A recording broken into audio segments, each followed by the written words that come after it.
রাজধানীর সড়কে ট্রাফিক ব্যবস্থাপনার খবর জানাতে সরাসরি যুক্ত হচ্ছেন সহকর্মী ফজলে রাব্বি। আর রাব্বি, প্রায় এক সপ্তাহ পর সড়কে নেমেছে ট্রাফিক পুলিশ, কিন্তু সড়কগুলোর কি অবস্থা? দায়িত্বরত ছাত্র এবং পুলিশ কি বলছেন? জি ধন্যবাদ রুমি। আমি ঠিক এই মুহূর্তে অবস্থান করছি রাজধানীর মহাখালী এলাকায়। আপনি জানেন যে গেল এক সপ্তাহের সহিংসতার জেরে কিন্তু আসলে পুলিশি যে কার্যক্রম সেটা কিন্তু আসলে বন্ধ ছিল, কিন্তু এই বন্ধ থাকার পর কিন্তু আসলে এক সপ্তাহ পর কিন্তু আসলে চালু হয়েছে। যদি আমি ঠিক আমার পেছন সাইডটা দেখা, এখানে কিন্তু আসলে পুলিশের ট্রাফিক, এখন যদি আমি ঠিক আমার পেছন সাইডটা দেখা, এখানে কিন্তু আসলে পুলিশের ট্রাফিক পুলিশ কিন্তু আসলে অবস্থান নিয়ে আছে এবং সকাল থেকে আমি এক ঘন্টারও বেশি সময় আসলে এখানে আসছি।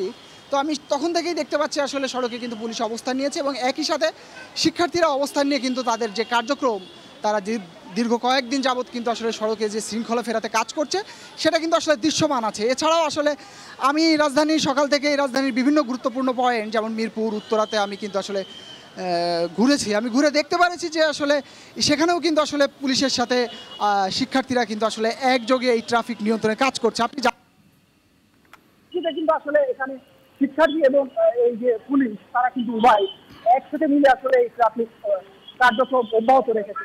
পাশাপাশি কয়েকজন শিক্ষার্থীদের সঙ্গে আমি কথা বলেছি, তারা আমাদেরকে ঠিক জানিয়েছে আমাকে যে তারা কিন্তু আসলে এই পরিস্থিতি, অর্থাৎ পুলিশ যতক্ষণ না পর্যন্ত মনে করছে যে তাদের সড়কে শৃঙ্খলা ফেরাতে তাদের ভূমিকা প্রয়োজন, ততক্ষণ পর্যন্ত কিন্তু আসলে তারা সড়কে থাকবে। তো এই ছিল মোটামুটি আমার কাছে এখানে সর্বশেষ অবস্থা ছিল। রাব্বি, আপনাকে অসংখ্য ধন্যবাদ। প্রয়োজনে আবারও যুক্ত করা হবে।